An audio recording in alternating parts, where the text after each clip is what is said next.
আসসালামু আলাইকুম। অবিরাম বাংলা সংবাদে সবাইকে স্বাগত জানাচ্ছি। আমি আসাদুজ্জামান। শুরুতে জানিয়ে দিচ্ছি সংবাদ শিরোনাম। বন্যা মোকাবেলায় আগাম প্রস্তুতি নেওয়ার নির্দেশ প্রধানমন্ত্রীর। প্রায় ৫,৫০০ কোটি টাকার ১১টি প্রকল্প একনেক সভায় অনুমোদন। বাজেটে প্রণোদনা না বাড়ানোই প্রবাসী আয়ে নেতিবাচক প্রভাব পড়ার আশঙ্কা। এখনো বাড়ানোর সুযোগ আছে বলছেন অভিবাসন বিশ্লেষকরা।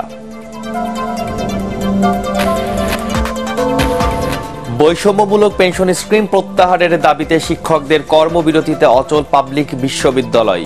আন্দোলন অযৌক্তিক বলছেন অর্থমন্ত্রী। এবং কুমিল্লা কৃষি ও কারিগরি কলেজ গবেষণাগার পরিণত। হাতে কলমে ফসল চাষ ও গবাদি পশু উৎপাদন সহ নানা কৌশল শিখছে শিক্ষার্থীরা।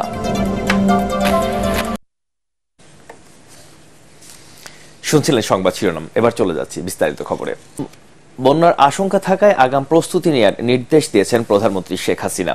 জাতীয় অর্থনৈতিক পরিষদের নির্বাহী কমিটি একনেক সভায় এই নির্দেশ দেন তিনি। বৈঠক শেষে পরিকল্পনা মন্ত্রী সাংবাদিকদের জানান, কৃষিতে সর্বোচ্চ গুরুত্ব দিয়ে ফসলি জমিতে প্রকল্প না করার আহ্বান জানিয়েছেন প্রধানমন্ত্রী। একই সাথে নির্দেশ দিয়েছেন দখল হওয়া জমি উদ্ধারের। প্রায় ৫,৫০০ কোটি টাকার বেশি ব্যয়ে ১১টি প্রকল্প অনুমোদন দিয়েছে একনেক। বিস্তারিত জানাচ্ছেন সৈয়দ রিয়াজ। রাজধানীর শেরেবাংলা নগরে পরিকল্পনা মন্ত্রণালয়ের এনইসি সম্মেলন কক্ষে প্রধানমন্ত্রী শেখ হাসিনার সভাপতিত্বে অনুষ্ঠিত জাতীয় অর্থনৈতিক পরিষদের নির্বাহী কমিটি একনেক সভায় ৫,৫০০ কোটি টাকারও বেশি ব্যয়ে ১১টি প্রকল্পের অনুমোদন দেওয়া হয়। এর মধ্যে সরকারি অর্থায়ন ৫,২১৪ কোটি ৩৪ লক্ষ টাকা, বৈদেশিক অর্থায়ন ১৪০ কোটি ৪৪ লক্ষ টাকা এবং সংস্থার নিজস্ব অর্থায়ন ১০৫ কোটি ৯ লক্ষ টাকা। সভা শেষে সাংবাদিকদের ব্রিফ করেন পরিকল্পনা মন্ত্রী, প্রতিমন্ত্রী ও সচিব। জানান, প্রকল্পগুলোর কাজের মান বজায় রাখার কঠোর নির্দেশ দিয়েছেন সরকার প্রধান। গুণগত মান নিশ্চিত করার ক্ষেত্রে প্রশাসনিক মন্ত্রণালয় যদি গাফিলতি করে, সেই গাফিলতিতে আমাদের এখানে দেখার সুযোগ নাই। কিন্তু এই প্রকল্পটা যখন সংশোধনের জন্য আসে, যে এই রাস্তাটা তো ৩ বছর ৫ বছর ১০ বছর থাকার কথা ছিল, কেন আপনারা রাখতে পারেন না, তাকে জবাবদিহি করতে হয়। সুতরাং নতুন প্রকল্প অথবা সংশোধন প্রকল্পের ক্ষেত্রে তাদেরকে আমরা জবাবদিহিতে আওতায় নিয়ে আসতে পারি। পরিকল্পনা মন্ত্রী বলেন, এবারের সভায় কৃষির উপর সর্বোচ্চ গুরুত্ব দিয়েছেন প্রধানমন্ত্রী। বিশেষ করে ঢাকা জেলার আশেপাশে কৃষি জমি প্রায় সবই দখল হয়ে গেছে আবাসনের অর্থে। আবাসনের জন্য শহর এখনো হয় নাই, কিন্তু তার আগেই কৃষি কাজ কমে যাচ্ছে। এটার উপর উনি জোর দিয়ে বলেছেন যে কৃষি কাজ যেন ব্যাহত না হয়। এর সাথে তিনি এটাও বলেছেন যে কোনো বসত এলাকা, যেখানে ঘনবসতি, ওইসব এলাকায় যেন প্রকল্প সাইট না করা হয় যদি সুযোগ সুবিধা থাকে। পরিকল্পনা মন্ত্রী আরও বলেন, দেশের প্রত্যেক থানা এলাকায় পুলিশের বাসস্থানের ব্যবস্থা করার নির্দেশ দিয়েছেন প্রধানমন্ত্রী শেখ হাসিনা। সৈয়দ রিয়াজ, এটিএন বাংলা, ঢাকা। পাহাড়ের উজানের ঢল ও ভারী বর্ষণে জামালপুরের নদ নদীর পানি বৃদ্ধি অব্যাহত রয়েছে। গত ২৪ ঘন্টায় যমুনার পানি বাহাদুরপুর ঘাট পয়েন্টের ৬৩ সেন্টিমিটার বৃদ্ধি পেয়ে বিপদসীমার ১ সেন্টিমিটার নিচ দিয়ে প্রবাহিত হচ্ছে। একই সময় পুরাতন ব্রহ্মপুত্র, ঝিনাই ও জিঞ্জিরাম সহ সব নদ নদীর পানি বৃদ্ধি পেয়েছে। এদিকে দ্বিতীয় দফা বন্যা দেখা দিয়েছে হবিগঞ্জে। গত ৩ দিনের বৃষ্টি ও ভারত থেকে আসা পানি খোয়াই নদীতে বিপদসীমার উপর দিয়ে বইছে, যে কারণে খোয়াই নদীর ৩টি স্থানে ভাঙনের ফলে বিপুল বেগে পানি প্রবেশ করছে। এদিকে সিলেট, কুড়িগ্রাম সহ বিভিন্ন জেলায় হাজারো মানুষ পানিবন্দী রয়েছে। ভেসে গেছে পুকুর ও বিলের ২ কোটি টাকার মাছ। সিলেট থেকে বন্যা পরিস্থিতির খবর জানাচ্ছেন প্রতিনিধি শাহ মুজিবুর রহমান যখন। সিলেটে তৃতীয় দফা বন্যার কবলে পড়েছে, আবারও ভাসছে সিলেট। ২৪ ঘন্টায় অতি বৃষ্টি, ভারী বৃষ্টি এবং উজান থেকে নেমে আসা ঢলের কারণে সিলেটের ১৩টি উপজেলা আবারও বন্যা কবলিত হয়েছে। আমি সিলেট জেলা থেকে ২৪ কিলোমিটার দূরে ফেঞ্চুগঞ্জ উপজেলার এই কুশিয়ারা নদীর তীরবর্তী একটি নোয়াগাঁও নামের একটি গ্রামে এসেছি। এই গ্রামের প্রত্যেকটি বাড়িতে এভাবে পানিতে তলিয়ে আছে। আমি যে ঘরটি দেখছি, একটি মহিলা আছেন, তার 2টি সন্তান আছে, এখানে কোনো পুরুষ নেই। ওনার নাম সালাতুন। উনি গত 1 মাস ধরে এভাবে পানিবন্দী আছেন। গত 3 দিন আগে কিছুটা পানি কমেছিল, কিন্তু গতকাল থেকে আবারও পানি বেড়ে যাওয়ার কারণে আবারও তিনি এই সমস্যার মধ্যে পড়েছেন। এভাবে এই গ্রামে আরো প্রত্যেকটি বাড়ি আছে, প্রত্যেকটি বাড়ি এভাবে পানিতে তলিয়ে আছে। আমি দেখতে পাচ্ছেন বাম দিকে আমার বাড়ি আছে, এখানে পানিতে তলিয়ে আছে, এবং অন্যান্য জায়গায়ও কিন্তু একই অবস্থা। এই মানুষের কষ্ট, দুর্দশা, তৃতীয় দফা বন্যার কারণে মানুষ হতাশাগ্রস্ত হয়ে পড়েছে।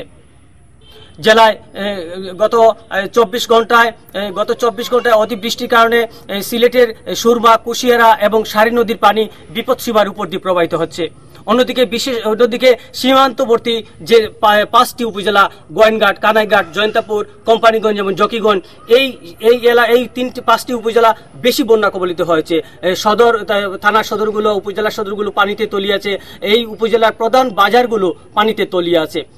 600-এর উপরে যে আশ্রয় কেন্দ্র ছিল, সেই আশ্রয় কেন্দ্রগুলো থেকে লোকজন বাড়িতে ফিরতে শুরু করেছিল, কিন্তু তৃতীয় দফায় বন্যার কারণে আবারও মানুষ আশ্রয় কেন্দ্রগুলিতে ফিরতে শুরু করেছে।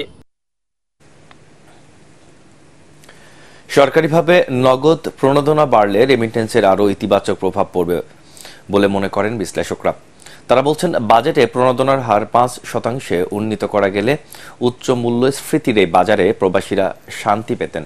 এতে আগামীতে বছরে 30 থেকে 35 বিলিয়ন ডলার রিজার্ভ পাওয়ার সম্ভাবনা সুনিশ্চিত হতো। তবে প্রণোদনার হার বাড়ানোর সুযোগ এখনো আছে বলে জানায় অভিবাসন ও উন্নয়ন বিষয়ক সংসদীয় ককাস। ইমদাদুল্লাহ বাবুর রিপোর্টে বিস্তারিত।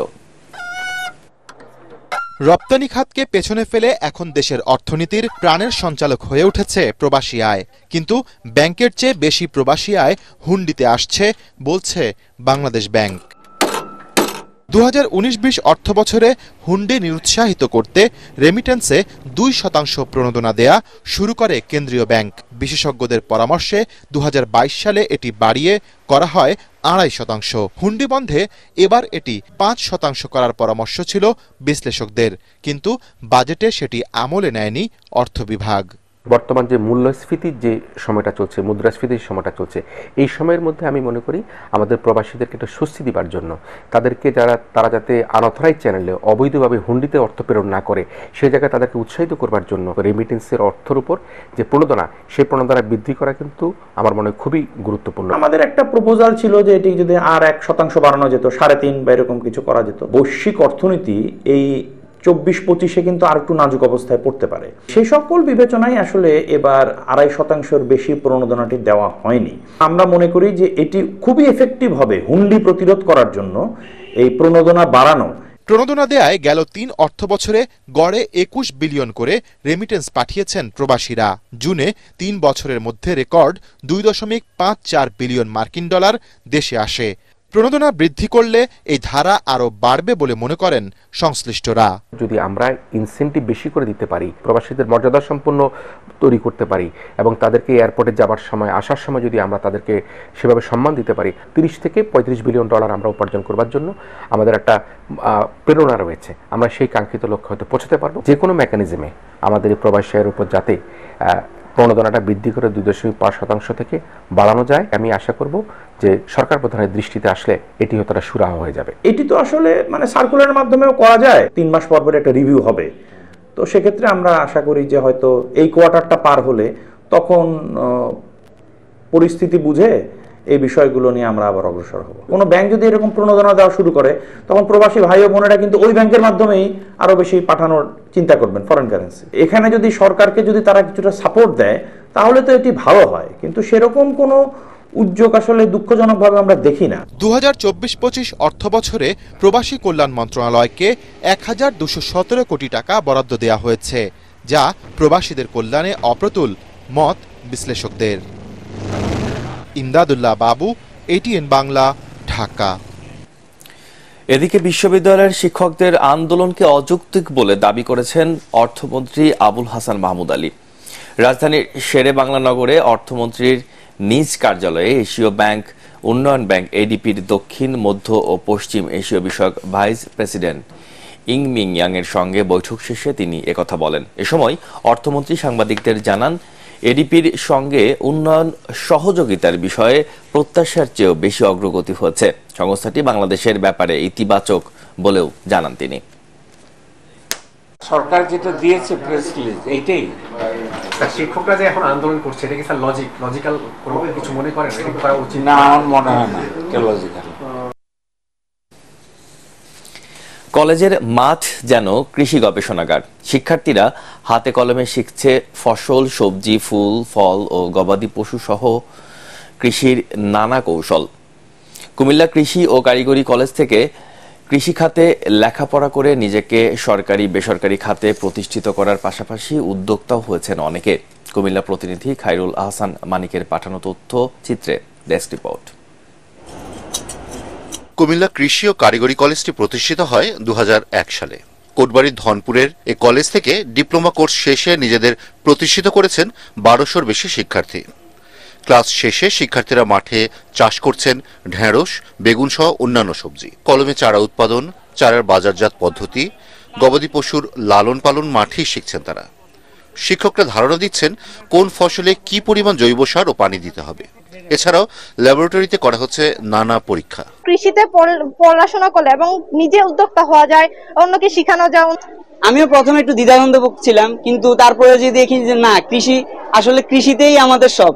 একটা সাধারণ কৃষক যে পরিমাণ ফসল উৎপাদন করতে পারে, আমরা এখান থেকে স্যারদের হাতে কলমে শেখার কারণে আমরা তার আরো দ্বিগুণ উৎপাদন করতে পারতেছি। আমরা দক্ষ জনশক্তি তৈরি করতে পারি এবং সেই শিক্ষাটা হবে সম্পূর্ণ কর্মমুখী, যাতে কেউ কোনো চাকরির উপর নির্ভরশীল না হয়, নিজে উদ্যোক্তা হয়ে নিজে স্বাবলম্বী হতে পারে। দেশের খাদ্য সংকট দূর করতে কৃষির এমন আধুনিক শিক্ষা ফলপ্রসূ হবে বলে মনে করছেন অনেকে। কৃষি যে অপরিহার্য তা বাস্তব প্রমাণ হচ্ছে এখন শিক্ষকতা করে পেয়েছি, এবং এখানে আমাদের ছেলে মেয়েরা অবাধভাবে চাকরি পাওয়ার সুযোগ আছে। শুধু এটা বাংলাদেশে না, আপনি দেখবেন দেশের বাইরেও সবচেয়ে হাইয়েস্ট পেড স্যালারি হচ্ছে একজন এগ্রিকালচার অফিসার। কৃষি ও কারিগরি কলেজের মতো এমন প্রতিষ্ঠানে সরকারের আরো বেশি গুরুত্ব দেওয়ার পরামর্শ সংশ্লিষ্টদের। Bureau report, ATN Bangla. রাঙামাটির বন্যার পানিতে স্রোতে ভেসে গেছে নিখোঁজ হয়েছেন কৃতিত্ব চাকমা নামে এক কিশোর। সে বাঘাইছড়ি উচ্চ বিদ্যালয়ের 7ম শ্রেণীর ছাত্র। এদিকে টানা বৃষ্টি ও পাহাড়ি ঢলে রাঙামাটির বাঘাইঘাট বাজার ও মাচালং শহর পানিতে তলিয়ে যাওয়ায় পানিবন্দী হয়ে পড়েছে উপজেলায় 10,000 মানুষ। 55টি আশ্রয় কেন্দ্রে অবস্থান নিয়েছে তারা। সাজেকে বেড়াতে গিয়ে এখনো আটকে আছে শতাধিক পর্যটক। অভ্যন্তরীণ যোগাযোগ ব্যবস্থা বন্ধ হয়ে দুর্বিপাকে দিন কাটাচ্ছে জেলাবাসী। রাসেলস ভাইপারের আক্রমণের ভয়ে ক্ষেত খামারে যাওয়া কমিয়ে দিয়েছে সাভার ও ধামরাইয়ের কৃষকরা। ফলে পিছিয়ে পড়েছে এলাকার স্বাভাবিক কৃষি উৎপাদন। সাভার ও ধামরাইয়ের এখন আমন ধানের বীজতলা তৈরির ভরা মৌসুম। গেল কয়েকদিন আগে এক কৃষকের জমিতে রাসেলস ভাইপার দেখা মিলল। উপজেলার বেশিরভাগ কৃষক আতঙ্কিত হয়ে ক্ষেত খামারে যাওয়া বন্ধ করে দেয়। বিভিন্ন সবজি ক্ষেত ঘাস ও আগাছায় ভরে গেলেও তা পরিষ্কার করার জন্য পাওয়া যাচ্ছে না দিনমজুর। তবে আতঙ্ক দূর করতে মাঠে নেমেছে উপজেলা কৃষি অফিস। এবার আন্তর্জাতিক সংবাদ।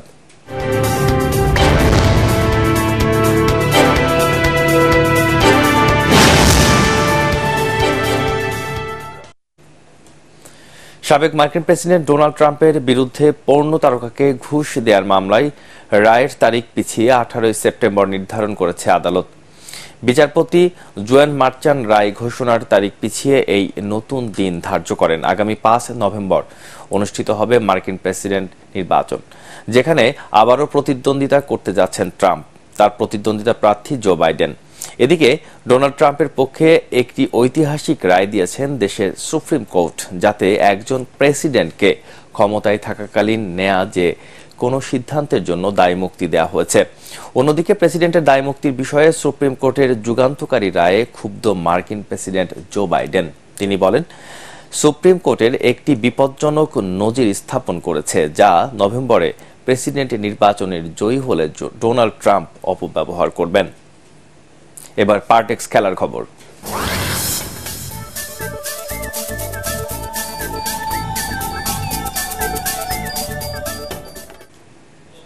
কলম্বিয়ার সাথে 1-1 গোলে ড্র করে গ্রুপ রানার আপ হয়ে কোপা আমেরিকার কোয়ার্টার ফাইনালে উঠেছে ব্রাজিল। শেষ 8-এ উরুগুয়ের মুখোমুখি হবে সেলেসাওরা। যুক্তরাষ্ট্রের লেভিস স্টেডিয়ামে দুই দলই গোল করে প্রথমার্ধে। রিপোর্ট করছেন SM আশরাফ। 6 পয়েন্ট থাকায় কলম্বিয়া নির্ভর। 4 পয়েন্ট নিয়ে ব্রাজিলের সামনে সমীকরণ ছিল পাঁচামরা। শেষ পর্যন্ত দুই দলই কোয়ার্টার ফাইনালে উঠেছে হাতে হাত ধরে। তবে এমন ম্যাচে তেরে ফুরে আক্রমণে ওঠার চেষ্টা করেছে 5 বারের বিশ্ব চ্যাম্পিয়নরা। 12 মিনিটে প্রায় 30 গজ দূর থেকে নেয়া রাফিনিয়ার ফ্রি কিক কলম্বিয়ার জাল খুঁজে নিলে অবিশ্বাস্য চোখে উল্লাসে মাতে ব্রাজিল সমর্থকরা। এরপরও দমে যায়নি হামেস রদ্রিগেজরা। 19 মিনিটে এগিয়েও যায় তারা, তবে দাভিনসন সানচেজের গোল বাতিল হয় অফসাইডের ফাঁদে। ম্যাচে তখন উত্তপ্ত পরিস্থিতি, মেজাজ হারান দুই দলের ফুটবলাররা। হলুদ কার্ড দেখিয়ে রেফারি জানিয়ে দেন এবার থামো নইলে দেখবে লাল কার্ড। সমতায় ফিরতে মরিয়া লরেঞ্জোর শিষ্যরা ইনজুরি সময়ে পেয়ে যায় গোল। রাইট ব্যাক দানিয়েল মুনোজ ঠান্ডা মাথায় জালে বল পাঠিয়ে স্কোর লাইন 1-1 করেন। আক্রমণ পাল্টা আক্রমণের খেলায় দ্বিতীয়ার্ধেও গ্যালারি ভর্তি দর্শকদের মাতিয়ে রাখে দুই দল। তবে 83 মিনিটে পাওয়া গোলের সুবর্ণ সুযোগের সঠিক ব্যবহার করতে না পারায় কপাল পড়ে কলম্বিয়ার।